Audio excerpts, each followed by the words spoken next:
Ce journal vous est offert par le FPI, Fonds des promotions de l'industrie, votre partenaire privilégié pour la réussite de vos projets.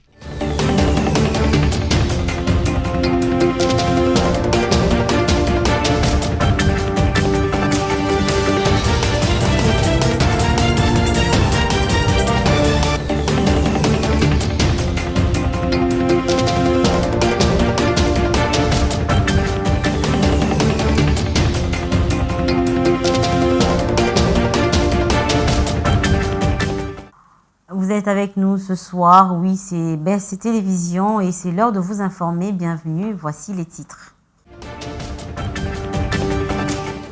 Bientôt, des nouvelles mesures pour lutter contre les antivaleurs au sein du système judiciaire. Telle a été l'annonce du procureur général près la Cour de cassation lors d'une réunion technique avec les hauts magistrats de sa juridiction. Détecter et gérer le risque d'origine alimentaire est le but majeur de la Journée internationale de la sécurité des aliments qui est célébrée le 7 juin de chaque année. Et enfin, quelques pays ont été élus pour siéger au Conseil de sécurité pour la période de 2025-2026 à l'issue d'un vote à bulletin secret à l'Assemblée générale de l'ONU. Voilà tout pour les titres. Encore une fois, bonsoir et bienvenue. Si vous nous rejoignez, le Sénat a validé les rapports de différentes commissions spéciales mises en place pour vérifier l'élection effective des sénateurs. Au total, les pouvoirs de 84 sénateurs de la nouvelle législature ont été validés lors de la plénière qui s'est déroulée le jeudi 6 juin au Palais du Peuple et un délai de 8 jours accordé au cumulard pour faire le choix. Roger Matadi. Sous la direction du président du bureau d'âge, Pascal Kinduelo Lumbu, 84 sénateurs proclamés élus au terme des opérations des votes du 29 avril dernier et confirmés par la Cour constitutionnelle ont vu leur mandat validé lors de la plénière des séjours. Cette validation des pouvoirs s'est faite à la suite de l'approbation des conclusions des rapports des 5 commissions spéciales chargées et vérifier les dossiers de chaque sénateur 6 jours après les travaux en commission. Chers collègues élus, nous venons de terminer la validation des pouvoirs des sénateurs de la 4e législature de la 3e République. Nous voici donc proclamés sénateurs après la validation des pouvoirs des 84 élus. Au nom du bureau provisoire et au mien propre, je réitère mes sincères félicitations à tous les sénateurs, aux différentes commissions spéciales ainsi qu'aux membres de l'Assemblée plénière. La validation du pouvoir se poursuivra au fur et à mesure de l'arrivée de nos collègues des provinces qui organisent l'élection sénatoriale. Après la validation des pouvoirs de sénateurs, la Chambre haute du Parlement devra passer à la prochaine étape, celle de procéder à l'élaboration et l'adoption du règlement intérieur du Sénat. Ensuite interviendra l'élection et l'installation du bureau définitif de la Chambre haute du Parlement. Pour rappel, le Sénat compte 108 sénateurs élus et un sénateur à vie. Il s'agit bien évidemment de l'ancien président de la République, Joseph Kabila Kabange. En raison des 8 sièges pour Kinshasa, la capitale, et 4 sièges par province pour les 25 restantes. Et depuis la validation du mandat de Samalou Kondé à la Chambre haute du Parlement, il s'observe une campagne médiatique qui propulse le Premier ministre au perchoir du Sénat. À cet effet, contrairement à certains de ses camarades du parti qui estiment que ce poste revient de droit à l'UDPS, Fierté Dinanga, membre de ce parti du président de la République, estime que cette ambition de Samalou Kondé ne pose aucun problème s'il s'inscrit dans la ligne des personnes qui posent des actes qui contribuent à l'avancement du pays. Il a été joint au téléphone par Isaac Bopima. Nous sommes devant une réalité qui voudrait que les camps politiques du chef de l'État, l'UDPS et l'Union sacrée en général puissent se repositionner pour pouvoir requalifier la politique afin de donner le Sénat à une personne qu'il faut. Alors, nous voyons les tendances politiciennes se mettre en retrait et les autres fustiger. Et les autres accompagnent aussi cette candidature. Moi, je pense, à mon avis, en tant que membre de l'UDPS, que le chef de l'État, Antoine Félix Tshisekedi, a besoin des personnes qui l'accompagnent pour les meilleurs de la République. Si Samalou Kondé s'inscrit dans la ligne des personnes qui posent des actes de contribution à l'avancement de la République, je pense que Sama ou quelqu'un d'autre, c'est le Congo qui gagne. Aujourd'hui, nous devons nous dépasser des connotations et appartenances des partis politiques pour pouvoir promouvoir la République démocratique du Congo. Vous allez convenir avec moi que la mission d'un parti politique, c'est conquérir le pouvoir et le conserver le plus longtemps possible. Mais si on pose la question, quelle est la mission de la République démocratique du Congo? Je pense que la plupart des gens manqueront des réponses. Quant à ça, il faut spécifier que tout Congolais est contributeur à l'avancement de la République, Sama ou quelqu'un d'autre, si seulement si il a la confiance des provinciaux, des sénateurs plutôt qui vont élire cette personne. Je pense que l'avenir de la République, c'est ce qui compte. Et si cette personne apporte une touche positive à l'avancement de la République, nous allons dire bravo. Et la politique du chef de l'État, c'est ce qui compte et l'avenir de la République. On va parler justice dans ce journal. Le procureur général près la Cour de cassation, Firmin Vendée, a annoncé des nouvelles mesures pour lutter contre les antivaleurs au sein du système judiciaire. C'était à l'issue d'une réunion technique qu'il a tenue avec l'ensemble des hauts magistrats du parquet général après la Cour de cassation. Suivez. La justice est désormais non pas celle qui était passive, en train d'attendre que tombe ailleurs un son de cloche, mais nous serons présents là où elle doit se trouver. En d'autres termes, les antivaleurs, d'où qu'elles viennent, des milieux divers, qu'elles viennent des magistrats ou de tout autre milieu, vont rencontrer les magistrats sur notre chemin. J'ai voulu en cela faire voir aux magistrats qui doivent absolument se plier à la nouvelle vision du chef de l'État. Celui qui ne sera pas dans mon bateau se verra débarquer. Il en est de même, nous allons de faire le point par rapport aux parquets inférieurs, que tout ce qui sera de nature à bleuir, à noircir encore l'image de la justice, rencontrera le ministère public au sommet sur son chemin. Nous allons rappeler à tous les parquets inférieurs les mesures précédemment prises pour éviter que soit torpillée encore la justice. Ceux qui extorquent, ceux qui concusent, qui font la concussion, ceux qui font de la justice de la marchandise, ils vont nous rencontrer sur leur chemin. En fait, nous nous embarquons pendant ce deuxième mandat du chef de l'État, nous nous embarquons dans ce nouveau bateau pour non pas galérer, mais pour aller droit au but. Nous avons fait cette réunion pour donner des directives nouvelles, pour rappeler les anciennes qui sont bonnes de nature à booster encore davantage et mettre de l'ordre dans ce panier qu'est la justice.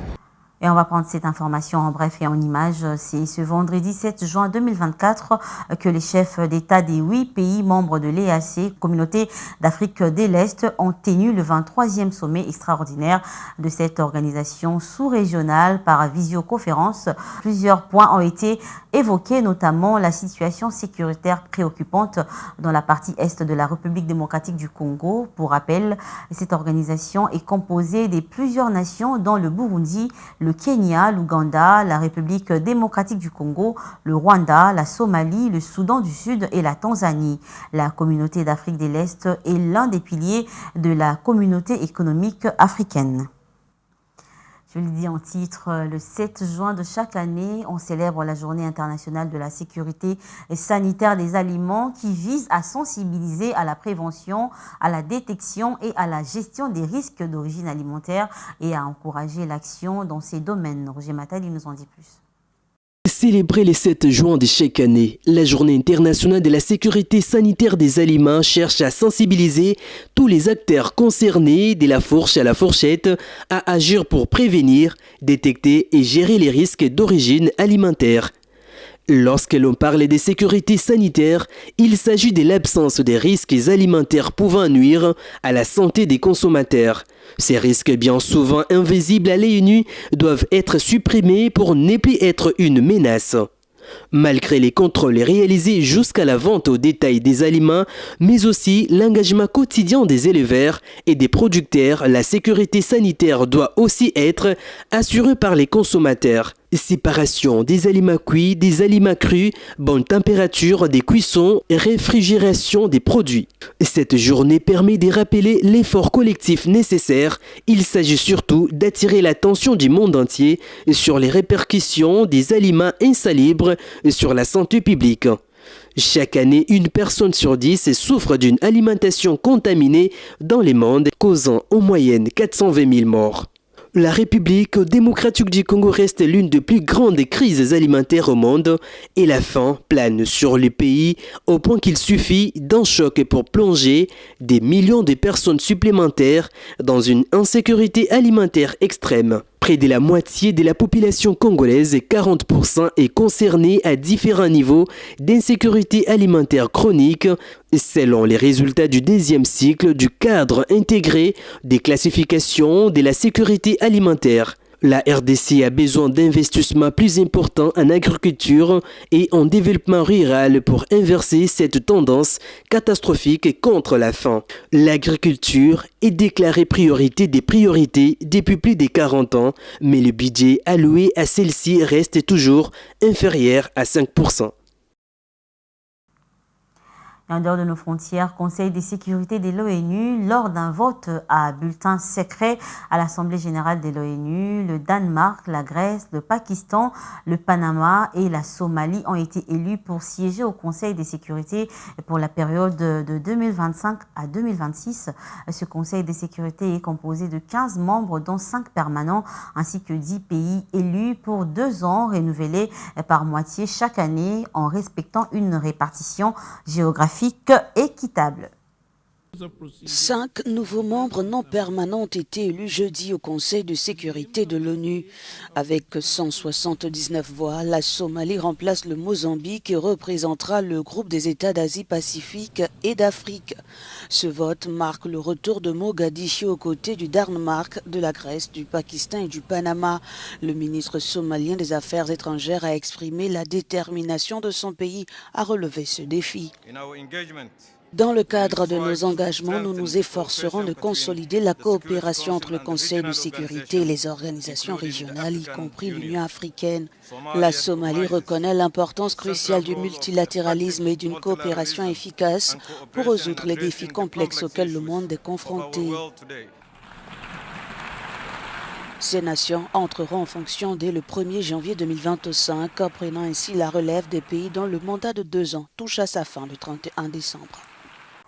Sport à présent, la République démocratique du Congo a réussi une belle performance le jeudi lors de la 3e journée des éliminatoires de la Coupe du Monde 2026 en tenant en échec le Sénégal sur sa pelouse par un score d'un but partout. Le remplaçant Fiston Mayele a sauvé le point du match nul à 5 minutes de la fin. Isaac Bopima. L'attention a été très présente à Dakar sur la pelouse du stade Abdoulaye Wade de Damnadio au cours de ces chocs du groupe B entre le favori, le Sénégal, champion d'Afrique déchu en février 2024, et le gros outsider, la République démocratique du Congo, 4e de la dernière CAN. En effet, après les premiers quarts de jeu, les Léopards offraient parfois des opportunités de contre aux Lions sans que Berthaud ne soit toutefois inquiété. Mais le garçon d'Aliou Cissé a forcé finalement le verrou juste avant la mi-temps grâce à Smaïli Sarr qui concrétise en 2 temps avec l'aide du poteau une passe en retrait de Nicolas Jackson qui s'était arraché à gauche. Au retour des vestiaires, sans trouver la faille, les hommes d'Aliou Cissé ont été le plus entreprenants. Souvent critiqué cette saison à Chelsea pour son appréciation notoire face au but, Nicolas Jackson expédie une demi-volée à côté du poteau droit de Berthaud, puis un enroulé au-dessus du but avant de manquer l'immanquable à la 92e minute quand il était lancé seul face à Berthaud sur une passe en profondeur plein axe. Le Londonien a touché le menton droit du gardien sous les regards ahuris d'Aliou Cissé. Cet incroyable loupé ne reste pas sans conséquence puisque 3 minutes plus tard, Fiston Mayele, sorti du banc 1 minute plus tôt, contrôle une passe en retrait de notre rentrant Shadrack Akolo et expédie un missile dans la lucarne d'Edouard Mendy, scotché sur sa ligne de but. Ce score final de 1 but partout permet à la République démocratique du Congo de continuer à espérer une possible qualification pour la Coupe du Monde en attendant la suite des matchs de cette phase éliminatoire. Sport toujours et en réaction à cette performance du match comptant pour la 3e journée des éliminatoires de la Coupe du Monde 2026 qui a opposé la RDC au Sénégal. Michel Ngongo, journaliste et analyste sportif, félicite les hommes de Sébastien Desabre et leur demande de rester prudents en prenant chaque match restant comme une finale. On l'écoute au téléphone de Roger Matadi. Je suis très satisfait de la prestation de la République démocratique du Congo hier face au Sénégal. Le Sénégal qui est considéré comme notre adversaire direct dans ces éliminatoires de la Coupe du Monde. Alors c'était un consigne que Sébastien Desabre avait dicté à ses poulains d'éviter coûte que coûte une défaite. Chose faite, nous avons fait un match nul d'un but partout et nous avons gagné un petit point qui a permis d'ailleurs à la République démocratique du Congo de bien se positionner. Mais écoutez, nous devons rester prudents, prendre chaque match comme une finale parce que là, aucune nation n'est encore qualifiée à la phase finale de la Coupe du Monde. Jusque-là, tout peut se jouer, tout peut basculer, tout peut changer à la fois.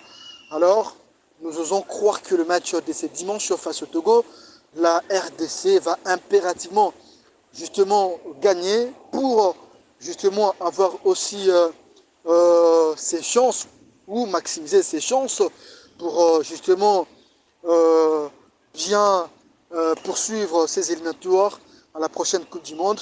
Mais pour le match d'hier, je félicite tous les joueurs, je félicite les staff techniques.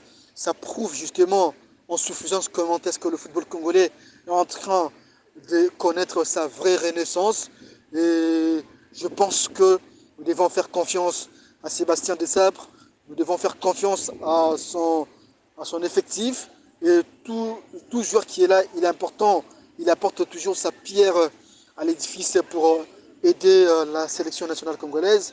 C'était un match important et jusque-là, nous avons encore nos chances pour nous qualifier à la prochaine Coupe du Monde. Et on passe au rappel des titres. Bientôt, des nouvelles mesures pour lutter contre les antivaleurs au sein du système judiciaire. Telle a été l'annonce du procureur général près la Cour de cassation lors d'une réunion technique avec les hauts magistrats de sa juridiction. Détecter et gérer le risque d'origine alimentaire est les buts majeurs de la Journée internationale de la sécurité des aliments qui est célébrée le 7 juin de chaque année. Et enfin, quelques pays ont été élus pour siéger au Conseil de sécurité pour la période de 2025 à 2026 à l'issue d'un vote à bulletin secret à l'Assemblée générale de l'ONU. Voilà, c'est tout pour ce soir. Madame, Messieurs, merci à vous de nous avoir suivis. Restez branchés au programme de BC Télévision. Mais dans l'entretemps, portez-vous très bien. Au revoir et à la prochaine.